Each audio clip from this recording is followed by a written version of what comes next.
Your October 1st edition of AM Sports Live is now on the air. Hello there, everybody.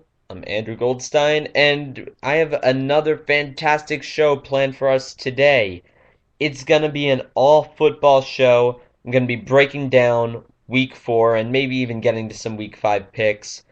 And we're doing the all football show this time because on Friday, Ray Caglianone, AM Sports Live staple, is going to come into the studio to discuss the MLB playoffs, and we might even break down Gravity, the new movie starring, I think, George Clooney. I don't know. I'm gonna have to look that up. But yeah, we're gonna be probably breaking down a movie and definitely doing the MLB playoffs, covering that extensively. So I need to get all the football stuff out of the way. Well, not even get it out of the way because that sounds so negative.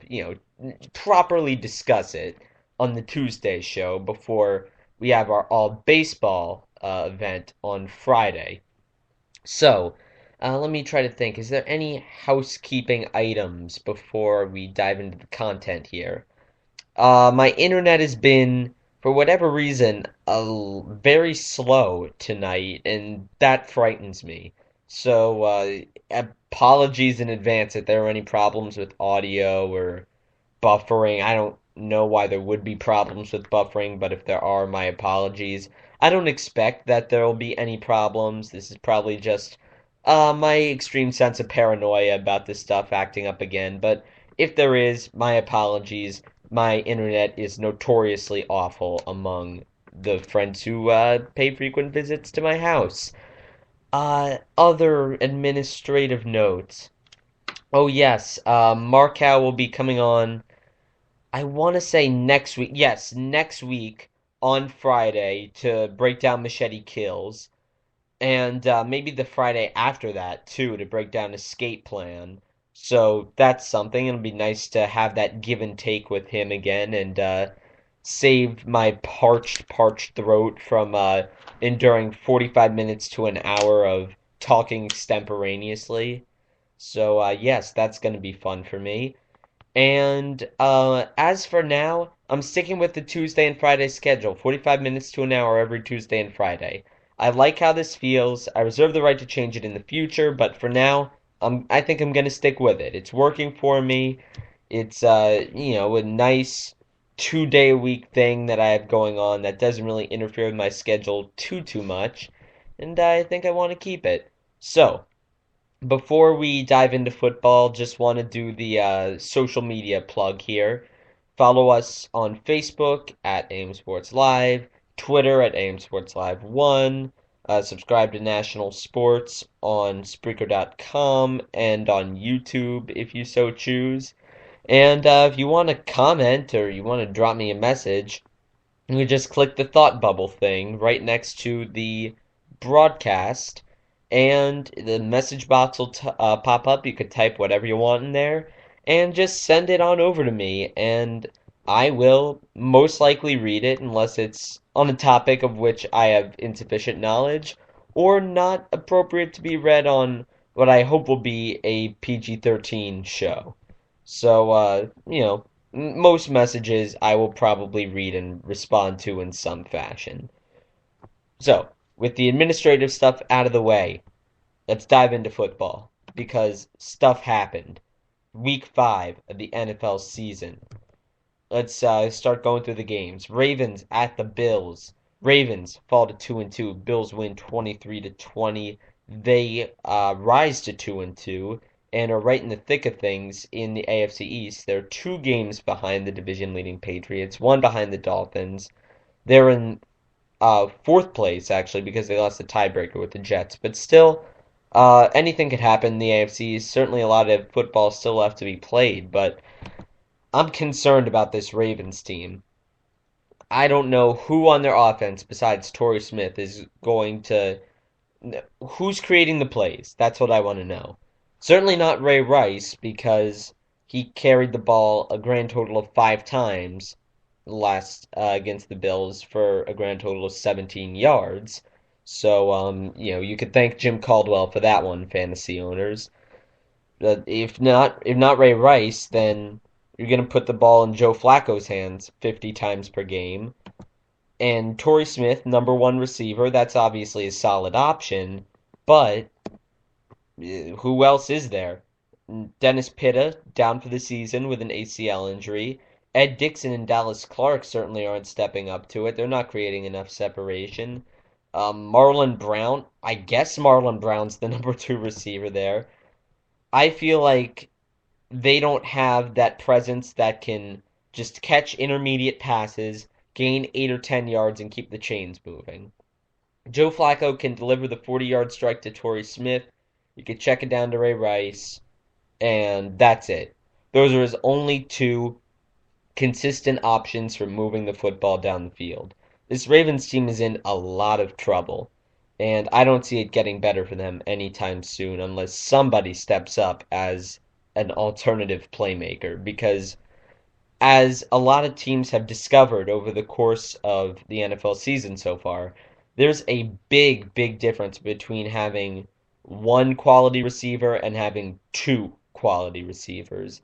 It sounds like, yeah, no duh, of course there's a difference, but you don't really appreciate it until you see what it does to a team like Baltimore to not have an Anquan Bolden, or you see what it does to a team like Cleveland, for instance, to get Josh Gordon back. So the Ravens dropped from two playmakers to one playmaker over the offseason, and right now they're paying the price for it. I think that it was a huge mistake in hindsight to let Anquan Bolden go, and right now Joe Flacco's going to have to, work his magic to keep the Ravens from falling to 2-3 next week. And going back to the Bills just for a second, one guy I want to give an attaboy to is Kiko Alonso, linebacker. I believe he was picked in the fourth or fifth round this year. I'll look him up. Out of Oregon University or University of Oregon, he is making plays. Excellent cover linebacker. Came up with, I believe, 2 picks of Joe Flacco in this game. He is making an impact early. He might earn my vote for Defensive Rookie of the Year so far. Alright, so now I'm on his Wikipedia page. I just want to make sure I got the round he was drafted in right because, AM Sports Live, we're trying to run a professional operation. We should be checking all our facts. And when I say our, I mean me because I'm not used to not having Markout by my side. So sad. Round two. Geez, I was off by a couple of rounds. In my defense, this last NFL draft wasn't exactly inspiring, so I probably didn't pay as close attention as I should have. But Kiko Alonso, second round pick out of the University of Oregon, and yeah, he's an impact player. He would earn my vote for Defensive Rookie of the Year so far. There, I said it. Okay, Bengals Browns, AFC North divisional game, and I would like to take this opportunity to address every single person who mocked me for choosing the Cleveland Browns as my sleeper this year. So, let me list them. Nick Rice, Uncle Jim, Ray Caglianone, Matt Markow, Liam Hellstrom, everybody at sports broadcasting camps who laughed at me when I stood in front of the camp and said that the Cleveland Browns are going to win the AFC North this year. And people were taunting me when they were down to 0-2 and they traded Trent Richardson. Well, the football gods aren't going to like this, but I would like to take this moment to say how you like me now, guys. How do you like me now? 2-2. 2-2, and after this Thursday, they might find themselves in sole possession of the lead in the AFC North. Just two games removed from trading Trent Richardson. Now, I'm not deluding myself.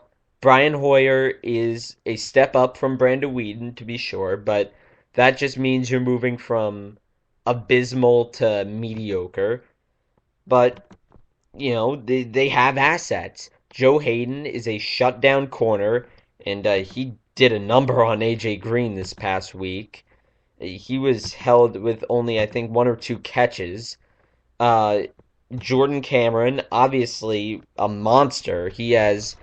I believe, he has tied the record for most touchdowns caught by a receiver during the first four games with six. No, it's five. It might be tight ends. Wow, I really should check my facts better before I make the argument. But hey, it's extemporaneous speech. I don't know what's gonna come out of my mouth until like 5 seconds before I say it. So I think it might be most receiving touchdowns for a tight end through four games, and he's tied with Tony Gonzalez with five. Yeah, that's it. So obviously Jordan Cameron is probably one of the premier red zone targets in the NFL right now. But the Browns' front seven has been stepping up big time. You got Paul Kruger, Jabal Sheard, Phil Taylor, all people who are stuffing the run, all people who are forcing the opposing team to throw multiple times per game. And so what you end up getting are a lot of games like 17-6 over the Bengals, where they're just gonna slog it out for four quarters and win by a score like 17-6 or 14-9 or something. Just a low scoring games, physical, pound them up front, maybe get a long touchdown pass to Josh Gordon. That's how the Cleveland Browns are winning games, and it's a good way to play. Now, are they ready for the Super Bowl? Are they ready to make a deep run into the playoffs? Absolutely not. They're nowhere near it. But are they good enough for 9-7, which, given the state of the AFC North, could very well win the division? Absolutely. Absolutely they are. And now they have tiebreak over Cincinnati. So, would you look at that? Cleveland in the lead of the AFC North. And you know what? All the critics, like I said, how you like me now, guys? Bears at the Lions. We just found out that the Lions are for real. Now, they have some issues. They're an oft penalized team. There's no consistent in between the tackles running game there. Although if Reggie Bush keeps going at the pace he's going, then they might very well establish one. But he's kind of more of a bounce it to the outside, catch a pass in open space guy that might not be so fantastic when you're trying to run the clock out with 4 minutes left. But we'll certainly see about that. And obviously, their defense has some vulnerabilities they can be taken advantage of. But this week, I thought that their 40-32 win over the Chicago Bears was very, very convincing. Uh, Obviously, Jay Cutler had one of those games. He has two or three of them every year where he just throws three or four interceptions, fumbles the ball once or twice. You're really not going to do anything about it. But I thought that the Lions gave a fantastic effort on offense. They were abusing the Bears in coverage, which is not. I mean, when the Bears were in coverage, they were abusing them with the passing game, which is not an easy thing to do when you're facing a very good defensive team like the Bears. I thought that the Lions just completely ran them off the field, and everybody who picked up Reggie Bush in their auction leagues, or picked him to be a sleeper this year, maybe even picked him to win the rushing title at 50-1 odds in Vegas. You're not looking so bad right now. You're in fact looking very good. Reggie Bush resurgent, and he's kind of displaying the moves and displaying the pure 0 to 60 speed that we all thought he would when he was drafted with the number two pick out of USC way back in 2005 or 2006. One of those years. But I just like the Lions. They just have an abundance of weapons. They have multiple ways they can hurt you. And once Nate Burleson gets back, they are really a team that could go deep into the playoffs, provided that Ndamukong Suh doesn't, cannibalize somebody, which is always a very real possibility. Chiefs over the Giants. Chiefs win 31-7 at Arrowhead. this is just unbelievable what the Giants have turned into. Dropped to 0 and 4, Chiefs go to 4 and 0, and it's this is mind-boggling. What would you have done, listener? What would you have done if somebody told you going into this season that the Giants were going to be 0 and 4? I just probably would have punched that person in the face or something, or screamed or ran away or something. I just wouldn't have been able to believe it, but yeah, it's happened. Giants 0 and 4, complete train wreck on the offensive line. Can't, forget about preserving a lead with 4 or 5 minutes left. They don't have anybody they trust running the football. So the result is that Eli Manning has to stand behind 5 human turnstiles and wait for routes to develop and chuck the ball downfield. And that's a recipe for interceptions, it's a recipe for sacks, fumbles, and all the other things that can really screw up an offense. So, Giants, shockingly enough, if they beat the Eagles this upcoming week and the Cowboys lose to the Broncos, which is a very strong possibility, they're 1 game out of the lead in the NFC East, which just goes to show you how much of a garbage fire the NFC East has turned into.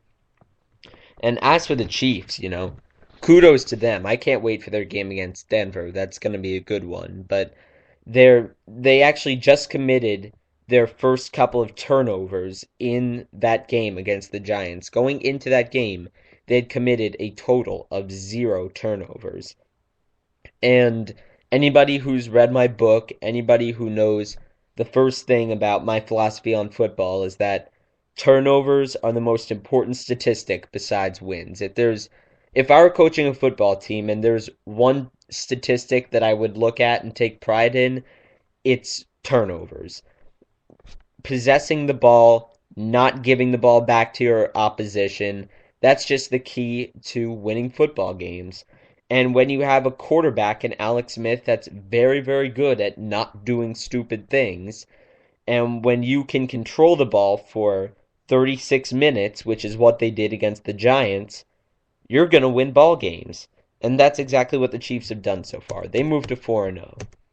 Steelers at the Vikings in London. Who would have thought that we gave the Englishmen, we gave the London residents quite literally the worst game we could have possibly given them. Two 0-3 teams, both of whom suck at fundamentally sound football. They go over there and they play one of the more entertaining games we've seen so far this year. Greg Jennings reemerged, if you weren't watching. Jennings hauled in 3 passes for 92 yards, 2 touchdowns, including a 60-odd yard touchdown reception where he caught a little curl pattern from 10 or 15 yards out and made about 3 or 4 different Steelers miss. I mean, just absolutely whiff on tackles. This very uncharacteristic for Pittsburgh. Not just that they're 0-4, but the way they've gone 0-4 with absolutely deplorable tackling. I mean, you had people just smashing into their guy instead of wrapping him up. You had people just not thinking about what they're doing and trying to arm tackle their guy, or, like I said, taking really, really bad angles to the ball. Just things you never, ever would have imagined hearing about the Pittsburgh Steelers. And as for the Vikings, they are moving to 1-3. And Adrian Peterson kind of regained his mojo in this one. 23 carries, 140 yards, 2 touchdowns. Although, against the Steelers, suddenly sorry front seven, how can you not? I mean, they're probably the worst tacklers in the league. They've taken over that role from the Eagles for the last 2 years. And most oftentimes, the worst tacklers in the league, the team with the worst tackling, also doubles as the worst team in the league. So right now, Pittsburgh is behind only Jacksonville for the worst team in the league, in my opinion. And I just feel really sorry for Ben Roethlisberger that he has to endure an entire season behind a completely garbage offensive line, no running game, and an offensive coordinator that has absolutely no idea how to cater to his particular skill set. So, other than that, everything's fine in Pittsburgh. Cardinals at the Buccaneers. So, before the game, Mike Glennon replaces Josh Freeman. Josh Freeman declared inactive, which is kind of not a little ironic. I was trying to search for the right word there, but ironic because they were giving out some kind of Josh Freeman memorabilia that day at Raymond James Stadium.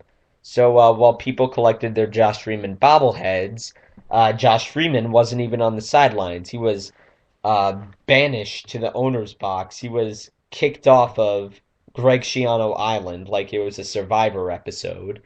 And in comes Mike Glennon, and I had forgotten to mention this on the last episode of the show before we went away, but in the press conference that announced Mike Glennon's uh, promotion to the starting job, Schiano said, and I shit you not, this is a real quote, Mike Glennon is Mike Glennon.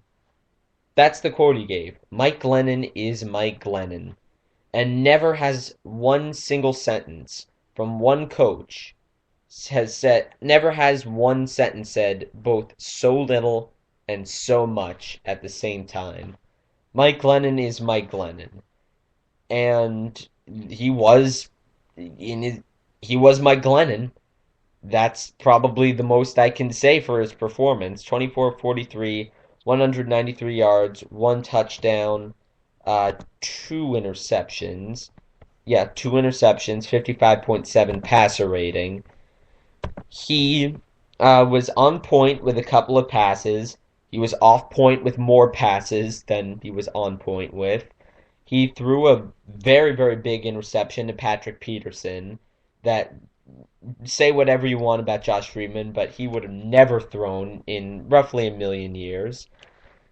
And overall, the Buccaneers are another team that is a complete garbage fire. 0-4. Cardinals moved to 2-2. And if you thought that things couldn't get any worse with the Tampa Bay Buccaneers, well then, I defy you to find a story that's wackier than this one. Okay, Josh Freeman. Poor guy. He started off last season fantastically. He's gone dramatically downhill since then. I'm pretty sure he and Greg Schiano have hired hitmen to kill each other, but that it's just unbelievable how much that relationship has deteriorated. And now he's out of mind, out of sight, not even on the bench, declared inactive. Now there's a drug test leak. So, first, the NFL program has three stages. First stage, second stage, third stage. Obviously corresponding to how many times you tested positive for various banned substances. And by the way, sorry for the pauses there in like the last 30 seconds. I was taking a delicious swig of my water and kind of tilted the mic away from me. I probably should have warned you guys I was doing that. But anyways, first stage participant in the NFL's drug testing program. He tested positive for Ritalin. It was a prescription for some kind of uh, disorder he had. I believe it's ADHD, that he says he disclosed, but the NFL says, maybe he didn't. There's just all sorts of things with that. There's some Adderall accusations flying around there, but the test results were supposed to be confidential. As you might infer by the fact that I'm relaying this story to you, the test results didn't, they ended up in the wrong hands. Somebody leaked them. Somebody with access to the test results of the drug test for which Freeman tested positive for Ritalin and Adderall leaked the results to the public. And some of the fingers are pointing at Greg Schiano, Tampa Bay head coach.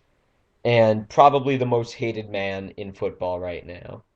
And I've never seen a relationship between a head coach and a player deteriorate to the degree that some people are accusing the head coach of deliberately leaking harmful information about his own guy. Like even Elway Reeves wasn't this bad. Like this makes T.O. and Andy Reid seem like, child's play. It makes it seem like the guys from Friends compared to Josh Freeman and Greg Schiano. Like these are two people who, whatever they say in public, just detest each other. So I don't know where that relationship is going. Probably straight to hell if it hasn't already gone there already. But it's gonna end with one person leaving, probably both, and it's for the better before they reenact Latrell Sprewell and PJ Carlesimo's strangling incident. All right, Colts at the Jaguars. Jaguars, complete train wreck. They're doing a masterful job of tanking. I believe they might be the first ever NFL team to actively engage in tanking even before the season starts. And by the way, this actually seems like a good time to mention the names of the first pick sweepstakes this year. You might remember 2 years ago it was Suck for Luck, obviously named after Andrew Luck, the number one pick, and the person that just eviscerated them to the tune of 260 passing yards and two touchdowns in a 37-3 win. Last year it was Torpedo for Geno, but Geno ended up falling to the second round. So I guess he torpedoed along with the teams that were attempting to take him. And this year we have two clear-cut players to be number one and number two, respectively, in the draft. Jadeveon Clowney and Teddy Bridgewater. So we have the sweepstake names: Drowny for Clowney and my personal favorite, Play Dead for Ted. And the Jaguars are doing a masterful job of playing dead for Ted right now. So they're dropping to 0-4. They might go 0-16. And they're in just probably the easiest team to pick against in the history of Eliminator Challenge on ESPN.com. And if I had just picked against them in week 3 in Seattle instead of trying to be a smart guy and going with the Niners over the Colts, I would still be in right now instead of spending hours in mourning for my Eliminator Challenge pool. Anyways, moving right along. Seahawks at the Texans. Matt Schaub is not a popular man in Houston right now. Let me just briefly recap what might have happened. Or not what might have happened, what did happen for those of you who might have been trapped under a rock during the game. Okay, 20-13. About 2.5 minutes left. I think around 2 minutes left. Texans just need to run out the clock. It's, I believe, 3rd and 4, 3rd and 5. If they don't get the first down, it's not a problem. They punt, and they have to force Russell Wilson and the Seahawks to drive the length of the field. 90 some yards, or 80 some yards if the punt goes into the end zone in 2 minutes. Not impossible, but very difficult. So in 3rd and 5, Matt Schaub takes the snap and runs a play action bootleg right. So he fakes it to the running back, Arian Foster, and he rolls out to the right. And immediately he's being swarmed under by Seahawks. And the play is a designed tight, short throw to the tight end on the same side of the field. But if he's being swarmed under by Seahawks, then he knows that all you need to do is waste time in that situation. Don't try to get cute with it. Just kind of take the sack and punt it away. Now that would make too much sense. So of course he doesn't do that. Instead what he does is as he's going down, he just flips the ball up in the air, just ripe for the taking, and Richard Sherman picks it off and returns it for a touchdown. 69 yards. At least I think it was 69 yards. It might have been a little bit shorter. I might have been confusing it with something else. I'll check the yardage on that. But, yep, that's the Matt Schaub experience. And The Texans were up 20-3 in this game. This should have been a complete gimme. The Seahawks just had no offensive linemen. They had three starting O linemen out. J.J. Watt was terrorizing them. And then suddenly they just gave it away. They completely gave it away. Ben Tate had a big fumble. Matt Schaub obviously threw that damning interception. And the Texans had a golden opportunity to knock off what some consider to be the best team in the league at home, and they blew it. And this is the kind of loss that can really define a season. By the way, Richard Sherman 58 yards, not 69 yards. So there you go. But passing yards, Houston outpassed Seattle 325-91. That's absolutely that's a dominating performance. The Texans dominated in all phases of that game, and they should have won, but they didn't. And props to the Seahawks. Props to Marshawn Lynch, who was running hard all day, running through a lot of Texans because he got, I'm going to say, 40 or 50 yards more than what was blocked for him because almost every single play he was churning his feet, he was stiff arming somebody. There were no easy runs for Marshawn Lynch on Sunday. And Russell Wilson, the Texans' coverage was fantastic, so he ended up running for most of his yards. He ended up driving the Seahawks down the field almost exclusively with his legs and by handing off to Marshawn Lynch. So that was a very good job on his part to kind of be creative and try to make something happen on his own. And ultimately, it just came around to the fact that the Texans gave the game away. Despite the best efforts of Russell Wilson, despite the best efforts of Marshawn Lynch, they had that game. They had a 17-point lead at halftime, 20 points in the third quarter at one point, and it just gave it away. That's all there is to it. And Matt Schaub, early in the game, when he was getting time to stand up in the pocket, when he was really getting a clean 2 or 3 seconds with which to throw the ball, he was phenomenal. And in the second half, when he was under duress, polar opposite. The guy just cannot face down pressure. And I really don't know what to say about the Texans at this point. They're 2-2, but this is the kind of loss that just really demoralizes a team for weeks, if not months at a time. All right, Broncos, home for the Eagles. Peyton Manning, 16 touchdowns, no interceptions. I mean, what do you say about the Broncos at this point? They've almost broken the scoring record through 4 games set by the 2007 Patriots. Actually, if Danny Trevathan just held on to the ball instead of stupidly dropping it before the goal line in the first game, then the Broncos would have that record. Sorry for the voice crack. My voice is getting a little bit, a little bit raspy, a little bit tired, so I'm going to take a quick swig of water. Excuse me for 1 second.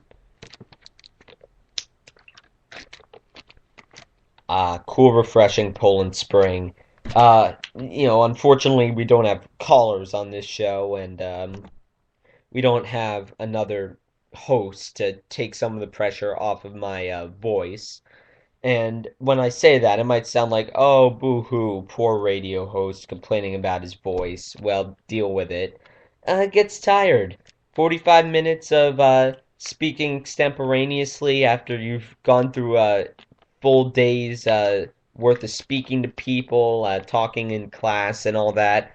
It requires a good amount of water. So I apologize for the water breaks, and I apologize for when they're unannounced. I know that it's kind of awkward, and you didn't see it early on in AM Sports Live's existence simply because I just drank water when Markow was talking. And on future episodes with guests, I'll be doing that still. But anyways, back to Broncos Eagles. But anyways, I already said, but anyways, wow, I'm getting tired and the show needs to end in like the next 15 minutes before I continue to butcher the English language even further. But anyways, Eagles Broncos, Peyton Manning, he's been as focused, as sharp, as precise as I've ever seen him. It's amazing to me how at 36, 37 years old, he's playing the best football of his career. And this might be the best team overall that he's ever played on. Wes Welker's working the slot. Eric Decker's kind of the possession guy who's moving the chains outside the numbers. Demarius Thomas is going deep.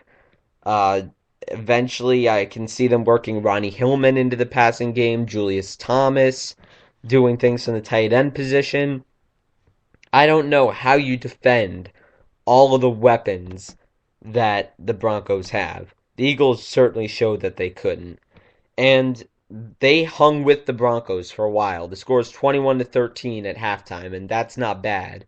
But eventually, the Broncos just stepped on just pressed the nitrous oxide button to use a Fast and Furious reference, and the Eagles just couldn't keep up. So Eagles go to 1-3, Broncos to 4-0.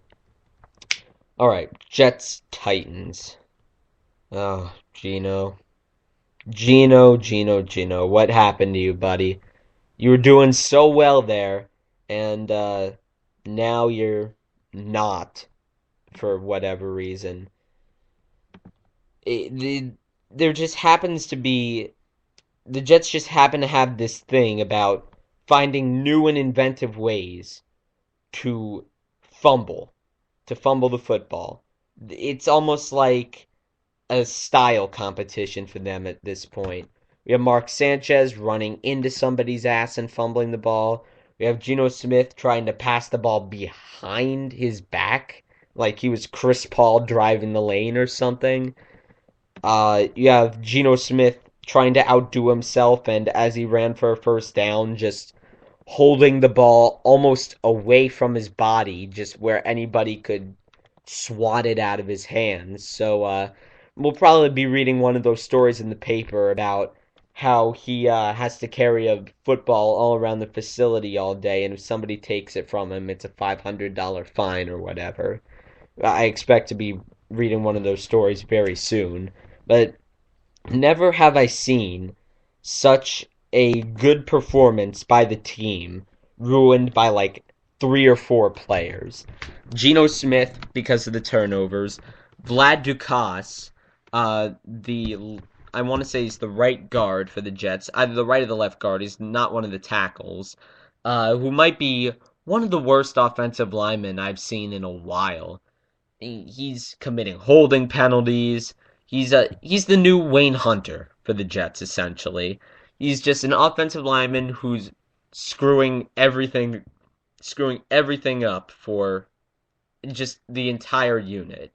And when one offensive lineman is screwing things up, then that has a domino effect for everybody else. He's letting people get by him. He's holding people on screenplays and designed runs. He's missing assignments. Just the whole arsenal of things that you can potentially screw up as an offensive lineman. Vlad Dukas has probably covered it at some point. And then on defense, you have Kyle Wilson and the people filling in for D. Milliner, whoever they promoted when they promoted Kyle Wilson to the second corner spot. Both Kyle Wilson and Kyle Wilson's replacement were just awful. I mean, we had Nate Washington beating them deep for a 75-yard touchdown. You have Justin Hunter catching a big 25-yard touchdown at the end of the half. Jake Locker carving them up. I really don't know what to say about this Jets team. They're just every time I'm out, they pull me back in. And I'm sorry for using a Godfather Part 3 reference there, but I felt it was necessary. And as for the Titans, that Jake Locker injury was just brutal. He looked like the most improved player this season by far. He's having just a heck of a time. He's carving up the Jets, everything going very well. and now he's probably out for, the reports are 4 to 8 weeks with a hip injury. But I, who knows? Who knows if the injury is going to heal on time, if he's going to play with the same sense of bold abandon as he was. Who knows if he's going to be more pensive when it comes to running the football like RG3 was. Just who knows? It's just a shame that this injury happened. And I was really enjoying the Jake Lager era, and hopefully I'll get back to enjoying it in a couple of weeks. But the Titans are starting to look like a very, very viable sleeper team. And Jarrell Casey's wreaking havoc on the inside. Zach Brown always around the ball. Really, it's just Chris Johnson is the only player on the Titans who's underperforming. So if the running game ever gets rolling, this is probably one of the best four teams in the AFC. All right, Redskins Raiders. Not much really to talk about here. Redskins pick up their first win. Raiders drop to 1-3. Both of these teams aren't really that interesting. They're both already, well, the Raiders are pretty much out of the playoff picture already, barring some kind of miracle. Redskins, they're still in it because the NFC East is just decrepit. But it looked like RG3 was starting to kind of regain some of his mojo towards the end of that game. That one play where he was dodging Raiders and scrambling outside the pocket and gunning it on the run to Roy Halu. That was good. I thoroughly enjoyed that. And I think it's nice to see shades of the old RG3. And also, by the way, the Mike Shanahan fantasy football trolling campaign continues. Roy Halu picking up 2 touchdowns in lieu of Alfred Morris. So, whoever was starting Alfred Morris on Sunday, I feel your pain, guys. Cowboys at the Chargers. Cowboys dropped to 2-2. Chargers increased their record to 2-2. Philip Rivers, he is resurgent.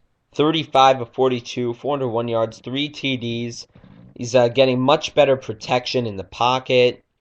He's stepping into his throws. He's reading his progressions accurately. Oh, he's just doing a fantastic job. I really, really like what Philip Rivers is doing this year.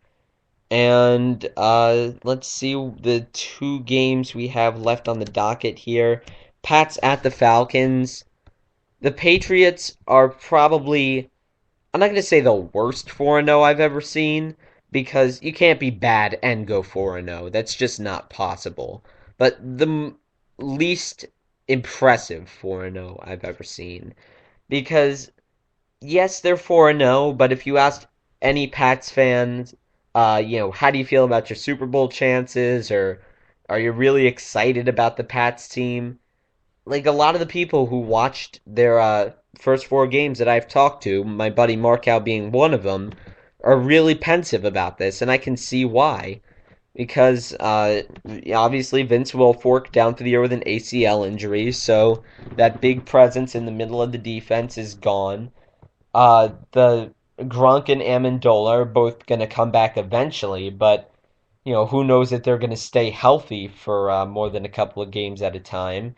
The A lot of people don't trust the young receivers at all.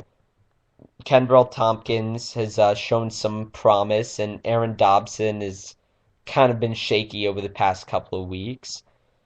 Overall, it's a good team. It's just not a trustworthy one. And they very well could have lost that Atlanta game. And they ended up winning 30-23 on a last-second pass breakup by Aqib Talib. But speaking of that, Atlanta is the encapsulation of what can happen to a team. They're 1-3 right now. They're the perfect example of what can happen to a team who has great skill position players and no strength on the line. I mean, Todd McClure is not there anymore. He's injured. Tyson Clabo walked in the offseason. And suddenly, you have this team that doesn't have a strong foundation. And that's a problem. Julio Jones is amazing, and Roddy White, when he gets healthy, is going to be very good, and Jaquiz Rogers, Tony Gonzalez. You could have all of those guys that you want, but it's not going to do any good if you can't stand in the pocket for more than a second or two at a time. If you can't get a consistent 3 or 4 yards a pop running game going.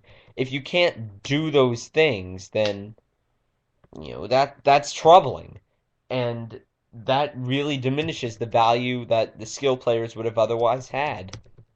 So the Falcons dropped to 1-3 with 3 games out of the division lead because of our last game that we need to break down in the schedule. The Saints absolutely ripped through the Dolphins 38-17. And I think they exposed the Dolphins' weakness, which is the secondary. And they have a fantastic pass rush, great front seven, an emergent running game. Ryan Tannehill is doing some good stuff, but who covers anybody on that team? If Drew Brees has the time to stand in the pocket, if Marcus Colston has the time to run his route to fruition, who's matching him step for step? Who's reading the quarterback's eyes? Is there anybody? I really don't see someone who's really giving opposing quarterbacks pause, giving them reason to think twice before throwing the football. And Drew Brees certainly didn't. 30 of 39, 413 yards, 4 touchdowns. Jeez, I mean, that was a vintage Drew Brees performance. And I feel like the Saints are quite clearly one of the 5 best teams in the league. I mean, I would put them right behind the Seahawks at number 3. Very close to moving up to that number 2 spot behind Denver. All right, well, that's all the time I have for this week. Well, not for this week, just for Tuesday. I don't want to make you think that I'm reneging on my promise to do an all baseball show on Friday with Ray, because that's going to be entertaining, and it's going to be nice to have somebody to talk to on the show, because if the last week or two has taught me anything, it's that I'm infinitely better, funnier, more interesting, more just insert quality that would make you want to listen to a radio host here when I have another person to talk to. I'm a better reactor than I am an actor, at least at this point in my career, if you could call it a career, which I guess you could. But anyways, all baseball show coming up on Friday. So we're gonna sign off for this episode in just a minute or two. But before we do, just don't forget to like us on Facebook, AM Sports Live, Twitter, AM Sports Live 1, subscribe to National Sports on Spreaker.com or on YouTube, and make sure to tune in 8 p.m. on Friday, where we will get you caught up on the baseball playoffs and everything that happened in the world of sports between then and now, because, hey, anything can. And with that, I bid you farewell. Your October 1st edition of AM Sports Live is now off the air. So long.